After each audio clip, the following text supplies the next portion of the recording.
Olá, muito obrigado por assistir a mais essa aula do canal. Aqui eu concluirei os procedimentos para você se sair bem na seleção para o doutorado. Você viu no vídeo anterior que eu falei sobre a importância de você avaliar os temas de pesquisa específicos de cada professor daqueles programas que te interessam. Então agora eu vou dar continuidade com os procedimentos finais e todos eles você verá que são muito importantes para você efetivamente ter sucesso nessa seleção para o doutorado. Antes disso, mais uma vez eu te lembro que você deve marcar lá o seu gostei, comentar esse vídeo e principalmente compartilhá-lo nas suas redes sociais e com seus amigos.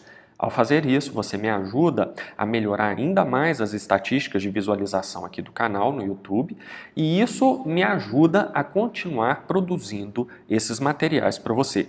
Atualmente, este já é um dos principais canais em português no YouTube com materiais sobre a área de administração e a área de carreiras. Então, me ajude a continuar mantendo esse trabalho. Muito bem. A quinta etapa, o quinto procedimento que eu recomendo aí, na seleção para o doutorado é: converse com esses professores que têm temas que te interessam para avaliar se eles têm disponibilidade ou interesse de te orientar.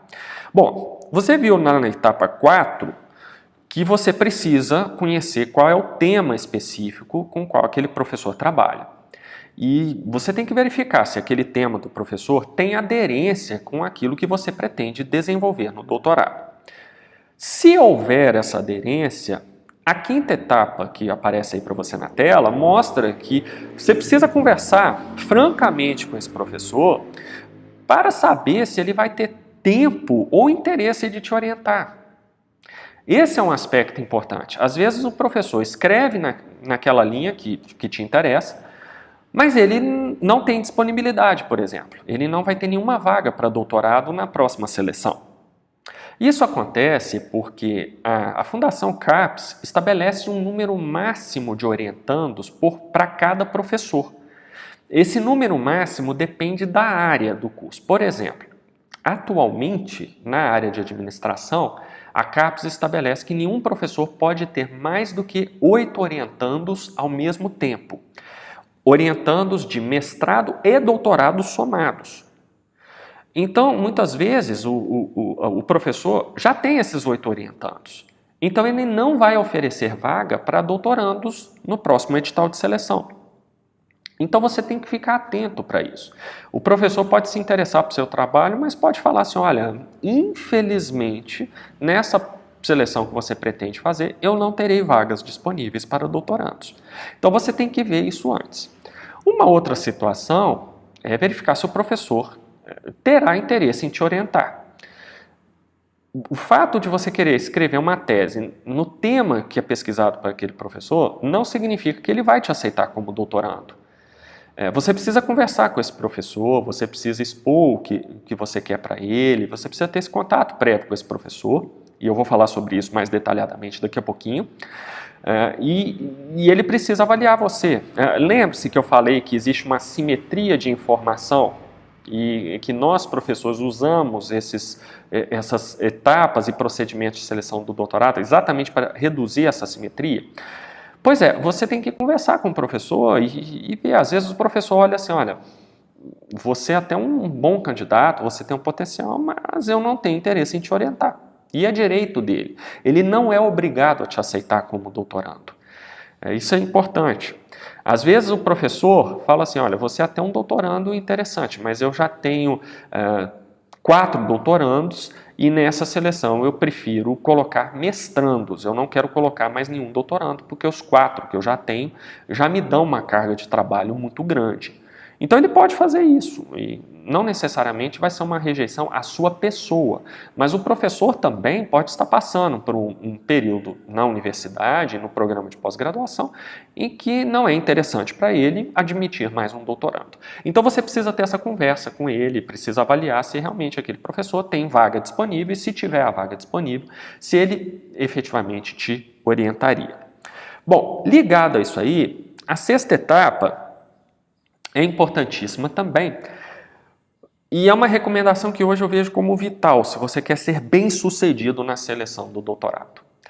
Comece a trabalhar antecipadamente com um desses professores, com aquele professor que você quer que seja o seu orientador. É aquele professor que ele trabalha no tema que você quer desenvolver no doutorado, você já conversou com ele, ele falou que tem disponibilidade e interesse de te orientar. Então, isso tudo pronto, comece a trabalhar antecipadamente com esse professor.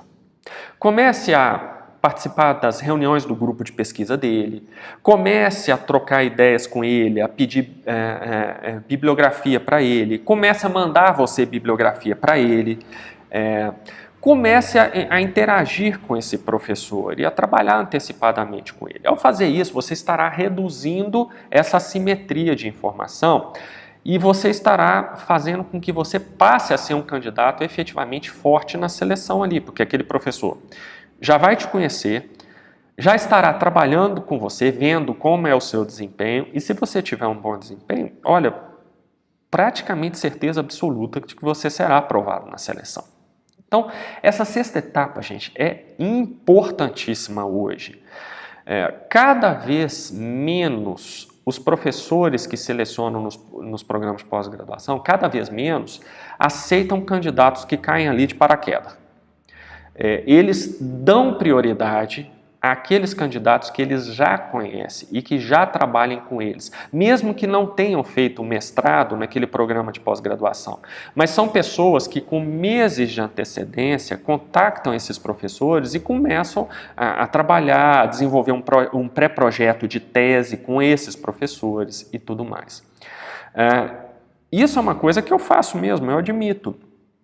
Quem quiser fazer doutorado comigo tem que prestar muita atenção nessa sexta etapa, porque eu dificilmente aprovo doutorandos que caem de paraquedas.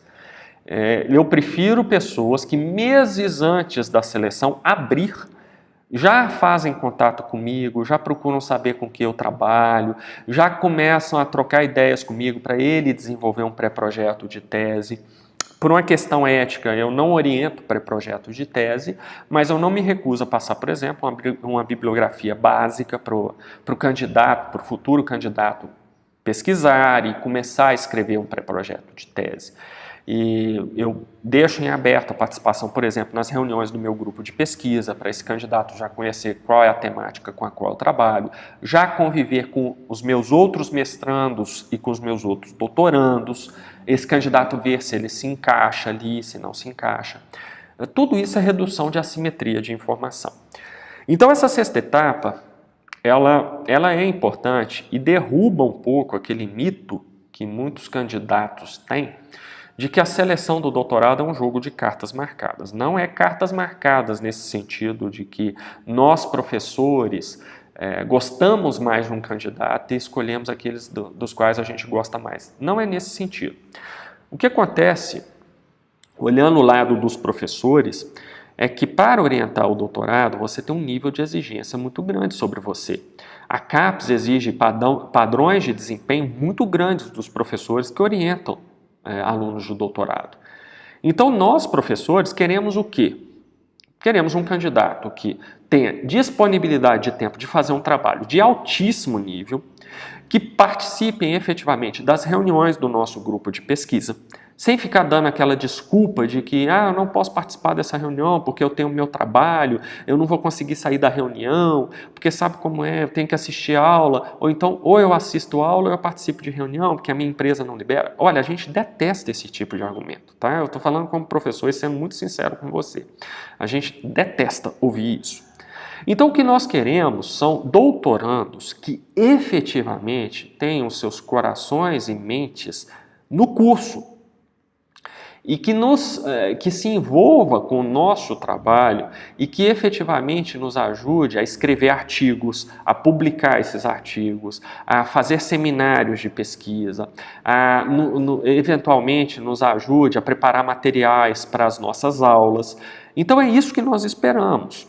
O doutorando, ele na verdade, ele tem que ser um assistente do professor orientador.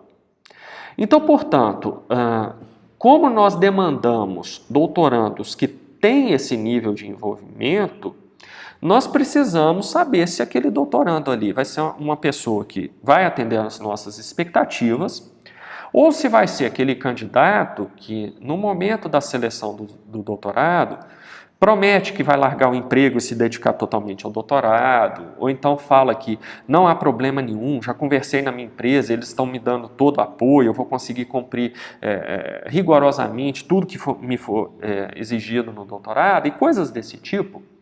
E aí, quando a pessoa entra e se torna um doutorando, todo esse discurso cai por terra. Você marca uma reunião de pesquisa, do grupo de pesquisa, num dia à tarde, por exemplo, e aquele doutorando não vai porque eu preciso trabalhar, porque nesse dia eu não consegui liberação da empresa.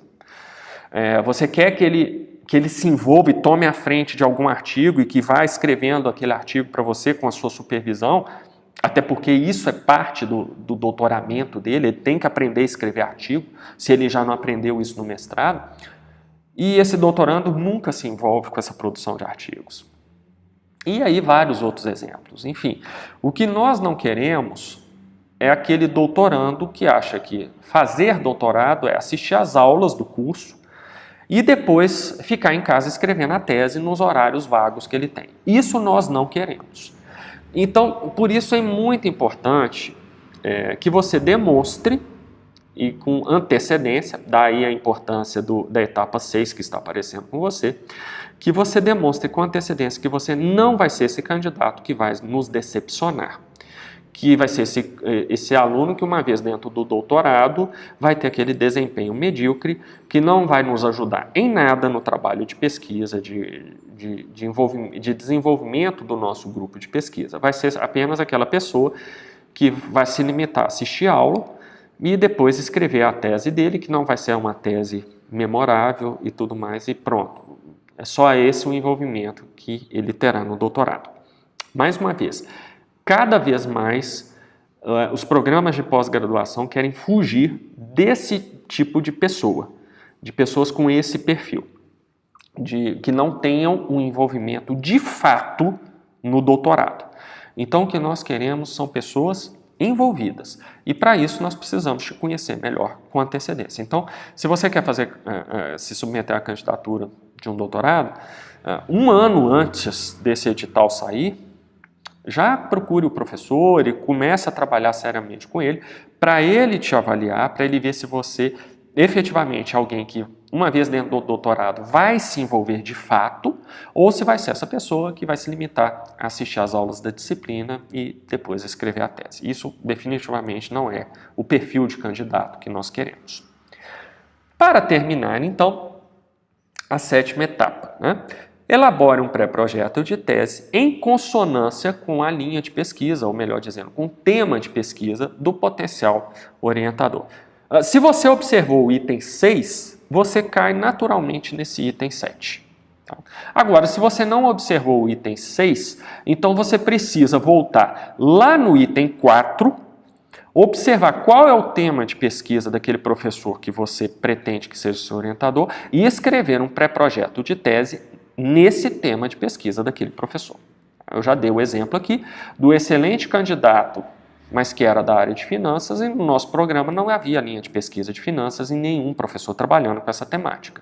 Então, esse candidato acabou sendo eliminado, apesar de ser um ótimo candidato. Mas o que ele queria fazer não se encaixava dentro do que nós podíamos oferecer em termos de orientação. Bom, terminando de vez, eu gostaria de fazer um alerta para você que sintetiza muito bem tudo o que eu falei nessa série de 4 vídeos sobre os procedimentos específicos da seleção para o doutorado. Doutorado não é brincadeira. Candidate-se somente se você tiver o tempo de dedicação necessário para desenvolver um trabalho de alto nível.